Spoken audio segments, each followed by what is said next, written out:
Actually, through the daycare, they brought me in and said, oh, we think that he might have something to do with his sensory processing. So, for example, he was not understanding instructions. Some of the other indicators were that he was not picking up on social cues. He would go and play by himself. He would have really extreme emotional reactions to things. So his emotional regulation wasn't really in line with the other kids in terms of 3.5-year-olds, 2.5-year-olds, they're going to have emotional outbursts, but his were a little different.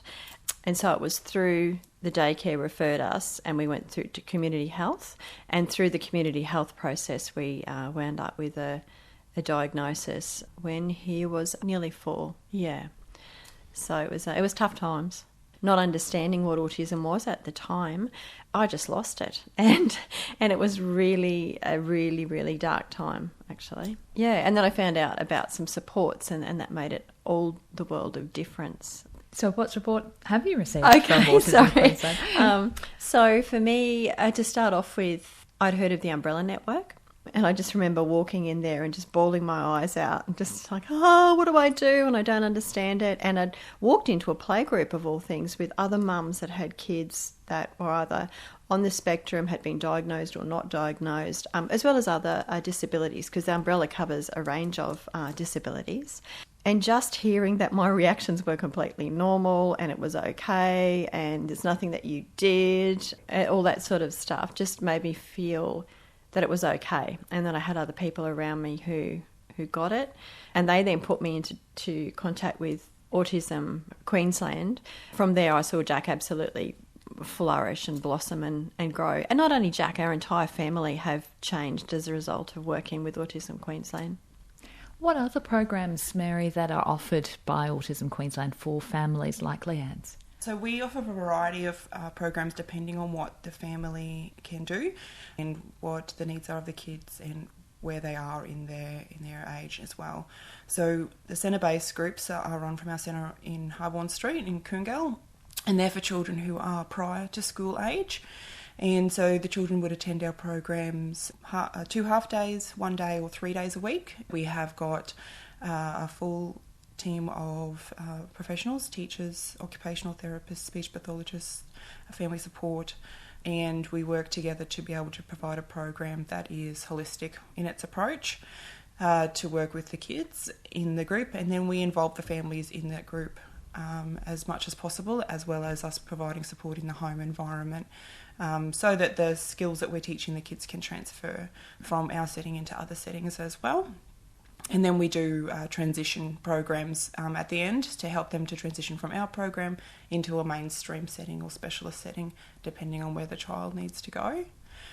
We also provide individual programs, so that's one professional with one child and family, and that can happen in the home environment, in an early childhood environment, in a school environment, and can even happen in community environments. For example, if a child's really struggling with participation in shopping centres, then we can implement the program in a shopping centre to help parents to understand strategies to be using with their child and help the child to learn the skills that they need to cope in that setting as well.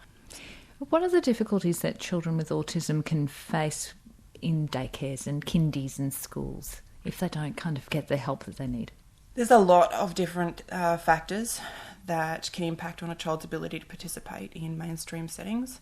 One of the large barriers is the environment, and because the environment in those settings is very loud, busy. There's often a lot of visual stimulus around, lots of things on walls. There's lots of unpredictable noises. The pressure of being in a group with lots of other children that are all unpredictable is very, very scary for people on the autism spectrum. So we need to be able to work with the providers to make the environment a little less unpredictable and a bit more supportive. And then we work with the child to help them to develop their own strategies to cope when things are a bit unpredictable or they're starting to feel overwhelmed or that they're not coping very well. And also one of the really big barriers that children have on this spectrum is difficulties with communication.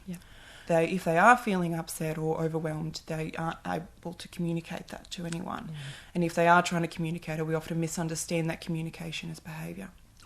So in terms of how that then went across to Jack, Leanne, what did Autism Queensland work with him in order to get him ready to take on that big step of going into prep? Yeah.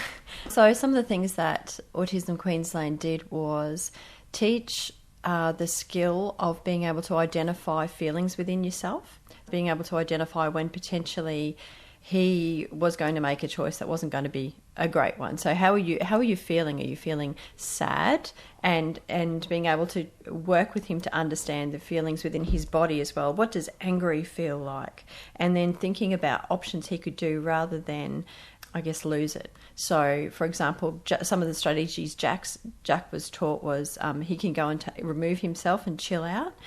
He can take a couple of deep breaths. He could go and get a drink of water. So sort of really trying to identify what you can do when that sensory overload becomes too much. There's so much because he really has flourished so much over the 12 months. Another thing is how he can relate differently with other children and try to understand and pick up some of those social cues that you or I, may easily pick up. But a lot of kids, not all, but a lot of kids on the spectrum don't easily pick up those social cues. So really trying to help him with that, help him to be able to do things that other kids may pick up a bit more quickly, like sharing, taking turns, waiting, sitting and listening. Autism Queensland have really been working with us as parents around what things we can be doing differently in our home environment that's going to be able to better support Jack as he goes through. I'm speaking this morning with Leanne Simpson and Mary Wilson. Mary is the team leader for Autism Queensland. Leanne Simpson, mother of Jack, who's going to be heading off to prep very soon. And Mary, when it comes to these programs, what kind of vacancies are there for parents to maybe look into getting their child involved? Absolutely. So families can come to us if they want to learn more about autism, to start off with. I'm available to make times with families to sit down with them and explain what autism is, how it affects a child, and of course talk to them about their child, because every child is different. Yeah. Every child has their own strengths and their own motivators, which can all be used to really get the most out of the child and to engage with them. Then when a child is diagnosed with autism and they're under the age of 6, they can apply to receive some federal funding to be used for early intervention purposes. And Autism Queensland is one of the services that families can choose to use that funding with. At the moment we have quite a high demand in that service. Certainly families can put their name down on a wait list, and if any vacancies come up, some families will put their child's name down on a wait list for the year following, so they can continue to access services like the Education Queensland Early Childhood Development Program while we're waiting for a program to come up in our specialist setting. And then we also have the individual programs that we offer, which we have capacity to support families with at most of the time. And those would be programs that we work with a child in either their home setting, their education setting, community setting, or if families choose, they can come to our setting. We also offer after-school programs. For example, children who are school age can come to our service and work in small groups to develop and learn social skills. Our social rules change all the time as we age. Talk about, for example, nudity. 2, 3 and 4 years of age, it's okay to run around in your jocks, it's okay to play out in the yard naked. And then all of a sudden when we hit school, that's not okay anymore, but no one ever tells us that. Mm-hmm. It's just perceived. And so children on the autism spectrum don't pick that up, and they need to be taught explicitly that. And then we change again when we go where it's okay to still get changed at the pool in front of people when we're 5 and 6 years of age. And then all of a sudden that's not okay anymore, and once again no one ever tells us that. It's just perceived. And then as we go through, the social rules change again and again and again. And you can imagine the transition from primary school to high school and the amount of social rules that change there, that we no longer play on forts anymore, and that we sit and we talk. And for children on the autism spectrum, conversation skills are very difficult. Yeah. So that's another skill that we need to be teaching our children how to do. And accessing programs like after school social skill programs is a way of helping them to do that. Mm-hmm. So there are a lot of programs. Basically, best to get in contact with the centre to find out about everything that you do. Absolutely. And the best thing to do is tell us what you need. So with a week until prep, how are you feeling about that, Leanne? And how's Jack looking forward to it? Jack's excited. Jack's really, really excited. He's not taken his school uniform off since I bought it yesterday. So he slept in it. Awesome. Yeah, that's good. That's really good. For me, I think I'm certainly nowhere near as anxious as what I was. As the lovely staff at Autism Queensland can attest, I was in floods of tears regularly last year, being so concerned and overwhelmed and worried about what was going to happen. I feel a little bit of anxiety, but I think that's just about change. It's normal. Yeah, I'm sure of it. And he's my youngest.